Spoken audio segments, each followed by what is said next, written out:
अस्सलाम वालेकुम my dear students. हम डिस्कस कर रहे थे इससे पहले वाले वीडियो में। अगर किसी ने वो नहीं देखा है तो पहले वो इससे पहले वाला वीडियो देखे। तो वहाँ पे हमने डिस्कस किया था लीनियर स्पैन, लीनियर कॉम्बिनेशन हमने डिस्कस किया था। अब हम कुछ एग्जांपल्स करेंगे on the linear combination of vectors, linear combination of vectors. तो एक एग्जांपल मैंने इससे पहले वाले वीडियो में आपको दिखाई थी। अब ये दूसरी एग्जांपल है। Write the vector E equal to matrix 3 -1 1 -2 as a linear combination of as a linear combination of vector x is equal to 1 1 0 -1, y equal to 1 1 -1 0, z equal to 1 -1 0 0। तो ये मैट्रिसेस बेसिकली वेक्टर्स आपको denote करते हैं। अगर किसी को पता नहीं, वो पहले वाला जब मैंने सबसे पहले वाला वेक्टर स्पेस पार्ट फर्स्ट है, तो वेक्टर स्पेस पार्ट फर्स्ट और पार्ट सेकंड, वो वाली वीडियोस आप अच्छी तरह से देखोगे। जिसको कंसेप्ट नहीं होगा मैट्रिसेस किस तरह रिप्रेजेंट करते हैं वेक्टर्स, तो वो वाली वीडियोस चेक कर सकते हैं। ठीक है ना। तो हमें लिखना है this vector E as a linear combination of the three vectors X Y and Z, X Y and Z. तो मैं इस तरह से लिखूंगा। पहले मैं लूंगा let E is equal to A into X, Y is scalar, plus B into Y plus C into Z. Where A B and C are scalars, they belong to field. लिखने की जरूरत नहीं, ओबियस है। This implies now you know that E क्या है। E आपको ऊपर दिया हुआ है matrix 3 -1 1 -2 is equal to A into X दिया हुआ है 1 1 0 -1 plus B into Y 1 1 -1 0 plus C into Z, Z है आपको 1 -1 0 0। ठीक है ना। तो दिस फर्दर इम्प्लाइज, मैं लिख सकता हूँ यहाँ पे this matrix 3 -1 1 -2 is equal to, यहाँ पे मल्टीप्लाई करो ए 0 -a, यानी ए से मल्टीप्लाई करो। इस मैट्रिक्स को बी से आपको मल्टीप्लाई करना है। यहाँ पे बी बी -b एंड 0, और इसको सी से आप जब मल्टीप्लाई करोगे यहाँ पे आएगा C -c 0 0, because C into 0 is 0।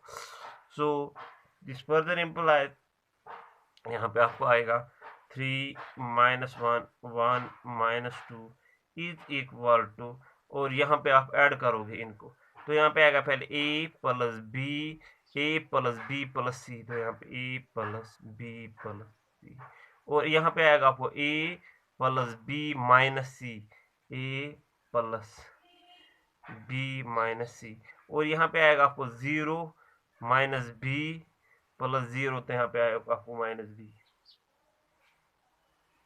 और यहाँ पे आएगा आपको -a plus 0 that is -a। तो these two matrices are equal, comparing corresponding elements, comparing corresponding elements we have। इसको आप एक चीज लिखना भूल गया, इसको आप इक्वेशन फर्स्ट लिखोगे। यहाँ पे आपने ई लिखा है, E equal A X plus B Y plus C Z, इसको आप इक्वेशन फर्स्ट लिखोगे। नाउ कंपेयरिंग, यहाँ पे आपको कंपेयरिंग करना है कॉरस्पॉन्डिंग एलिमेंट्स। तो this 3 equal to A plus B plus C, तो मैं लिख सकता हूँ A plus B plus C equal to 3। इसको मैं इक्वेशन सेकंड लिखूंगा। इसी तरह से मुझे आएगा यहाँ पे यहाँ पे -1 is equal to A plus B minus C, तो यहाँ पे A plus B minus C is equal to -1। तो यहाँ पे आपको आएगा 1 इक्वल टू -b, या in other words b equal to -1। तो यहाँ पे अगर आप देखोगे 1 आपको, यहाँ पे मैं साइड में लिख देता हूँ। यहाँ पे आपको जो ये 1 है, 1 equal to -b, 1 equal to -b। This implies, अगर मैं b निकालूंगा, b माइनस मल्टीप्लाई करूँगा, b इक्वल टू -1, तो यहाँ पे डायरेक्ट मैं लिखूंगा b इक्वल टू -1, इसको थर्ड, इसको फोर्थ, एंड लास्ट पे this -2 is equal to -a, a एंड a will cancel, so यहाँ पे आपको सीधा आएगा a equal to 2, a equal to 2 यहाँ पे आएगा a equal to 2, a equal to 2। Now a भी आपको पता है, बी भी आपका पता है, बी इज -1। इनका वैल्यू मैं यूज करूंगा इक्वेशन थर्ड में या इक्वेशन सेकंड में, तो मुझे निकलेगा value of C using fourth and इसको आप फिफ्थ इक्वेशन भी लिख सकते हो, एंड फिफ्थ इन सेकंड भी है, या आप सीधे लिख सकते हो, इक्वेशन लिखने की जरूरत using values of B and A in second भी है।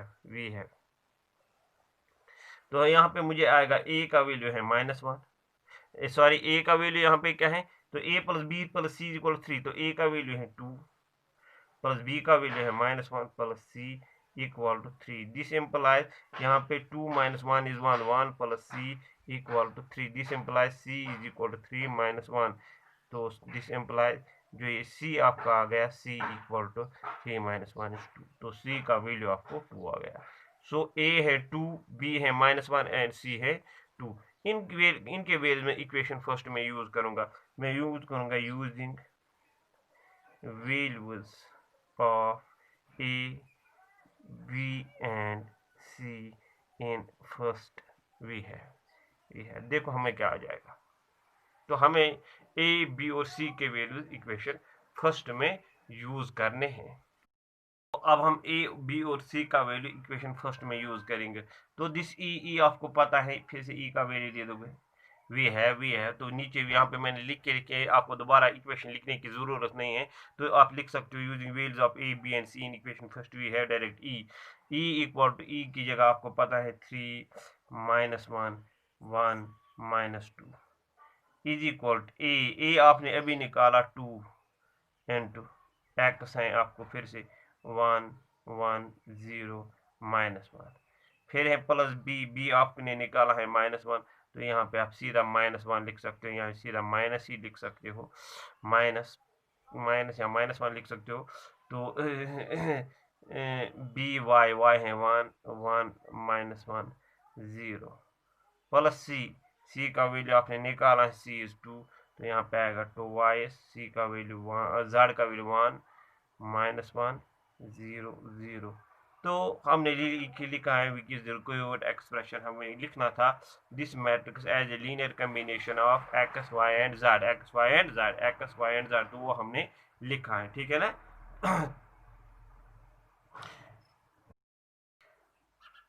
अब हमें ये डेफिनेशन है लीनियरली डिपेंडेंट, तो यहाँ में मैंने डेफिनेशन लिख के रखी है, मैं आपको समझाऊंगा ये बाद में, मैं एक एग्जांपल दूंगा जिससे आपको क्लियर हो जाएगा लीनियरली डिपेंडेंट ऑफ वेक्टर्स क्या होता है, ठीक है ना। तो लीनियरली डिपेंडेंट की डेफिनेशन है a subset S of a vector space V of F. S is a subset of a vector space V over the field F. A subset S of a vector space V over F is called linearly dependent if there exists finite number of distinct vectors x1 x2 xn in S. यानी if there exists finite number of vectors in, we say that the subset S of the vector space V of F is linearly dependent. Condition क्या है, if there exists finite number of vectors x1 x2 so on x2 in S and scalars, मगर ये vectors क्या होने चाहिए, distinct. If there exists a finite number of distinct, यहाँ पे देखो distinct यानी different vectors x1 x2 x3 xn in S and scalars a1 a2 an belongs to F and scalars a1 a2 an belongs to F।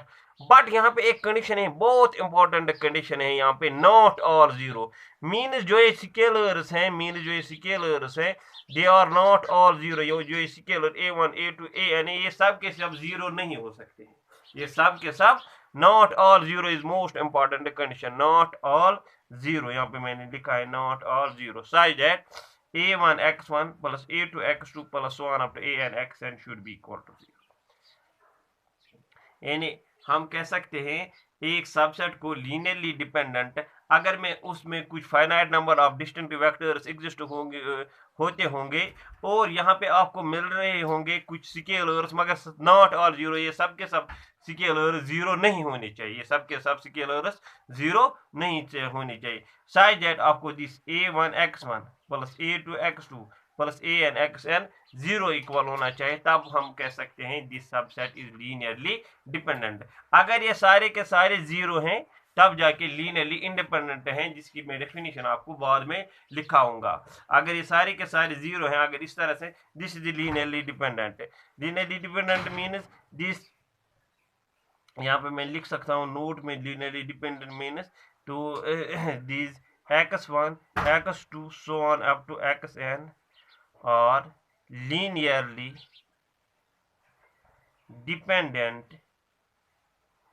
Dependent यानी LI short में हम लिखते हैं, linearly LD linearly dependent, sorry LD linearly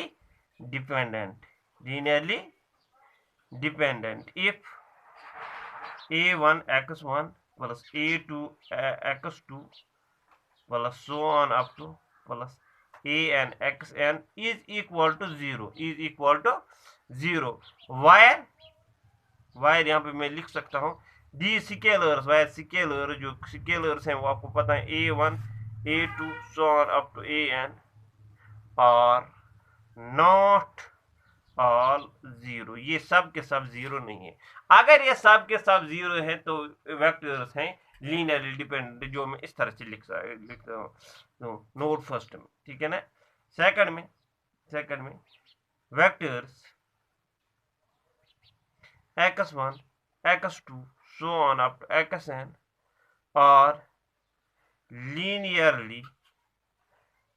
linearly बाद में example से आपको अच्छी तरह से समझाऊंगा, linearly independent vectors x1 x2 xn और लीनियरली इंडिपेंडेंट, इसको हम शॉर्ट में लिखते हैं LI linearly dependent LD linearly independent LI। If इस तरह से मैं इफ अगर मुझे आएगा a1 x1 plus a2 x2 plus so on up to an(xn), अगर मुझे जीरो है तब जाके सब के सब स्केलर जीरो है, implies a1 is equal to a2 is equal to so on is equal to an is equal to 0, means if all scalars are zero, if all scalars this a1 a2 so on up to an they belong to field F, यानी they are scalars if all the scalars।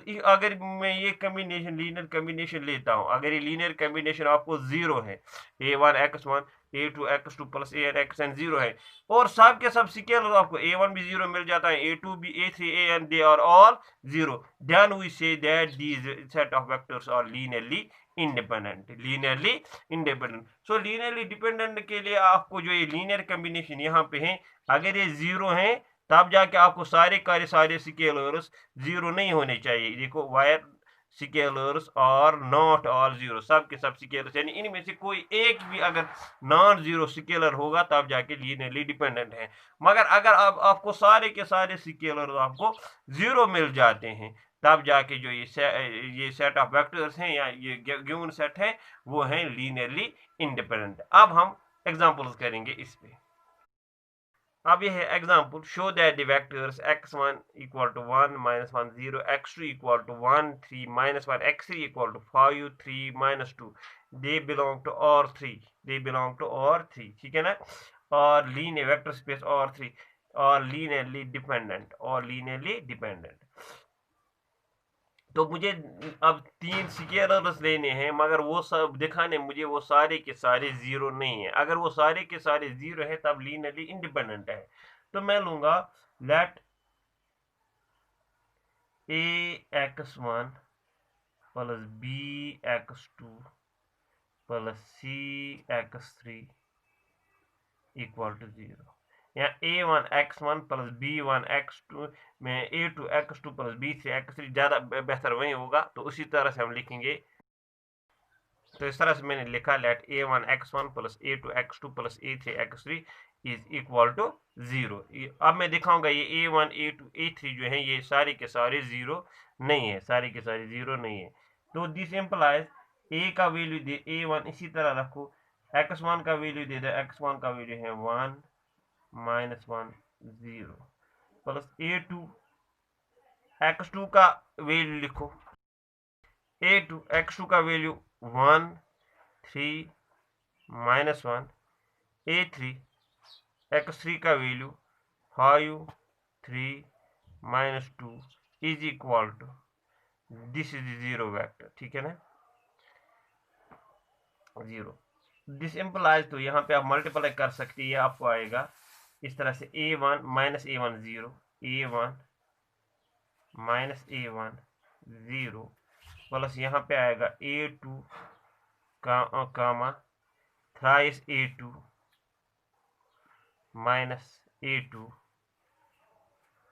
और plus आएगा यहाँ पे आपको plus 5A3 comma thrice A3 comma -twice A3 is equal to this zero vector को आप लिख सकते हो 0, 0, 0, दिस इज जीरो वेक्टर 0 0 0। तो दिस फर्दर इम्प्लाइज, इनको ऐड आप कर सकते हो, तो यहाँ पे आएगा A1 plus A2 plus 5A3, A1 plus A2 plus 5A3 कामा यहाँ पे आएगा -A1 plus thrice A2 plus thrice A3 -A1 plus thrice A2 plus thrice A3 कामा फिर आएगा 0 -A2 -twice A3, तो 0 -A2 0 -A2 twice A3 twice A3 is equal to 0 0 0 0 0 0। This implies, तो यहाँ पे मुझे A1 plus A2 plus 5A3 0 है, तो equating corresponding elements, तो यहाँ पे मुझे A1 plus A2 plus 5 times A3 is equal to 0, इसको आप इक्वेशन फर्स्ट लिख सकते हो। इसी तरह से फिर -A1 plus thrice A2 plus thrice A3 is equal to 0, इसको आप इक्वेशन सेकंड लिख सकते हो। इसी तरह से -A2 twice A3 twice A3 is equal to 0, इसको आप इक्वेशन थर्ड लिख सकते हो।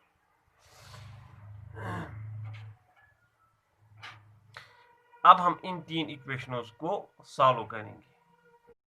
तो इन तीन इक्वेशनों को सॉल्व करने के लिए पहले मैं एडिंग करूंगा, एडिंग फर्स्ट एंड सेकंड, ताकि A1 और A1 एलिमिनेट हो जाए। एडिंग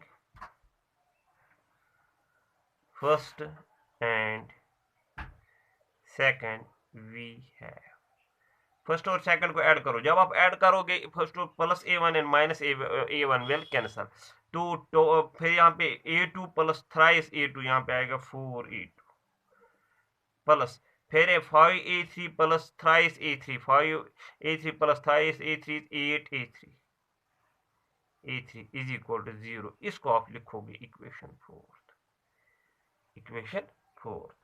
अब मैं जो थर्ड इक्वेशन है, थर्ड इक्वेशन और फोर्थ इक्वेशन को सॉल्व करूंगा। थर्ड और फोर्थ को सॉल्व करने के लिए पहले मैं इक्वेशन जो थर्ड है इसको 4 से मैं मल्टीप्लाई करूंगा, फिर जाके ऐड करूंगा इक्वेशन फोर्थ के साथ। मल्टीप्लाइंग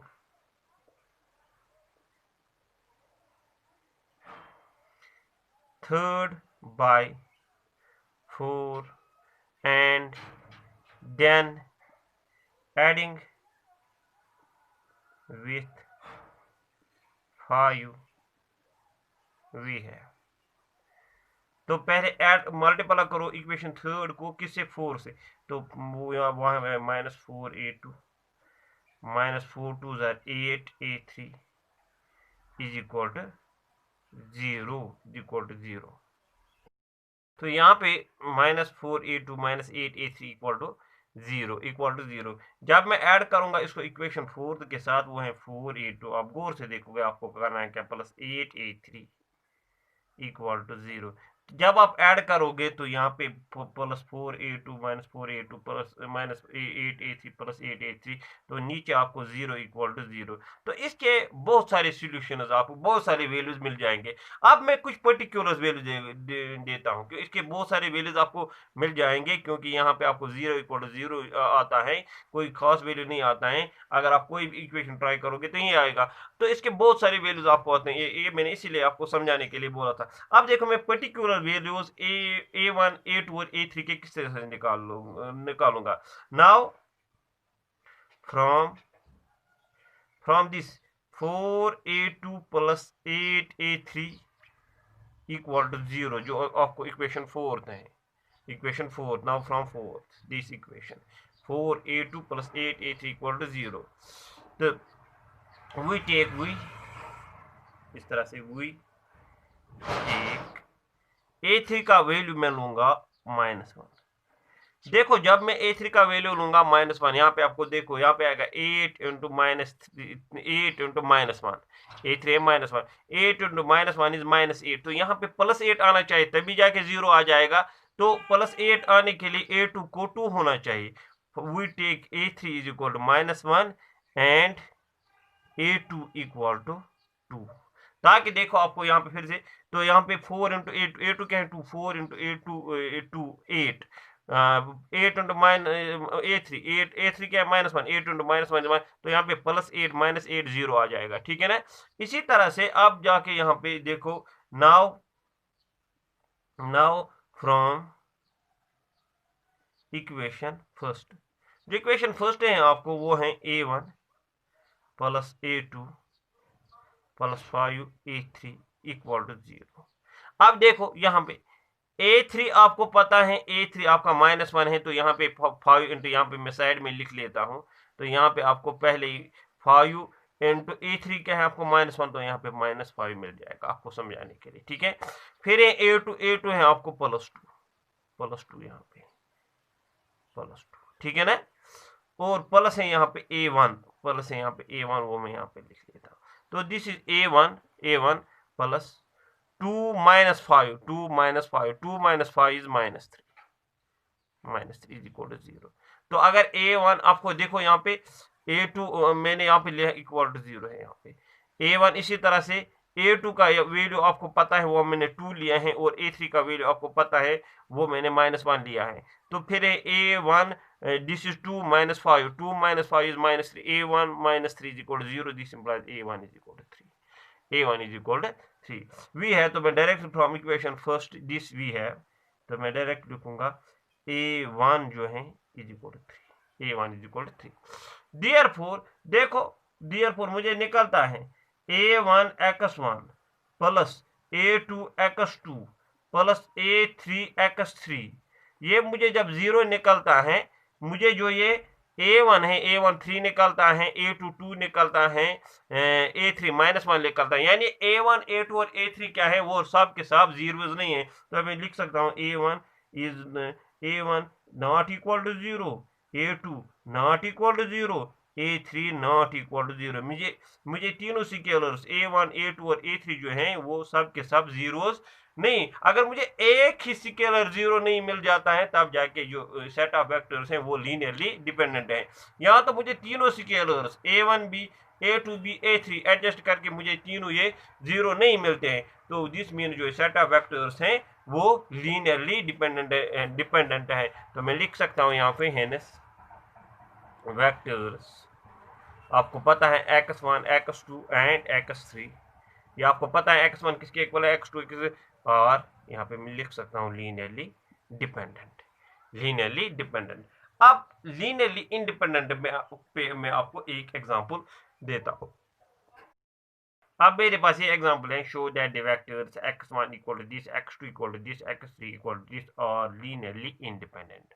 मुझे दिखाने तो यहाँ पे जो मैं 3 स्केलर्स लेता हूँ वो मुझे दिखाने, यहाँ तो तीनों 0 हैं, तीनों 0 हैं। अगर एक नॉन 0 आएगा तब जाके ये लीनियरली डिपेंडेंट बन जाएगा, तब जाके ये लीनियरली डिपेंडेंट। तो मुझे यहाँ पे दिखाना है, जो 3 स्केलर्स में लेता हूँ a1 a2 और a3, वो सब के सब तीनों के तीनों 0 हैं। जब और स्केलर्स और zeros, then the set of vectors are linearly independent. If not all scalars are zero, then the set is linearly independent.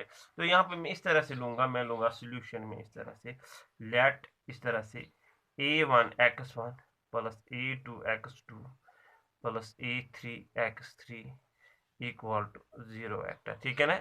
This implies you know that a1 इसी तरह से x1 is 1 0 0 plus a2 x2 is 0 1 0 plus a3 x3 is 0 0 and 1 equal to 0 vector.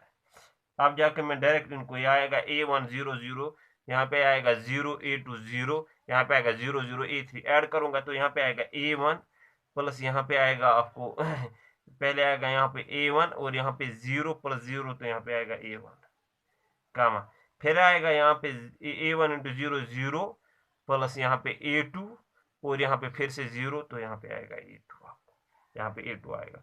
इसी तरह से यहाँ पे आएगा आपको a1 into 0 is 0, a2 into 0 is 0 0 plus 0, a3 into 1 is a3 0 plus 0 plus a3, तो यहाँ पे आएगा टोटल में a3 इक्वल टू 0 वेक्टर को आप लिख सकते हो, वो आपको 0 0 एंड 0।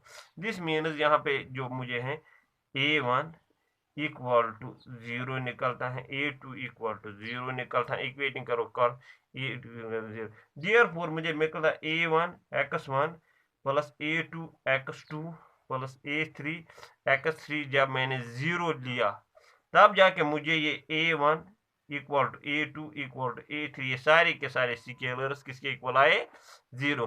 तो मैं लिख सकता हूँ हेनस वेक्टर जो मुझे ये x1 x2 एंड x3 हैं, वो आपको पता है क्या है, और लीनियरली इंडिपेंडेंट एल आई, ठीक है ना। तो इस वीडियो में इतना काफ़ी है। नेक्स्ट वीडियोस में हम कुछ और एग्जांपल्स डिस्कस करेंगे इंशाल्लाह।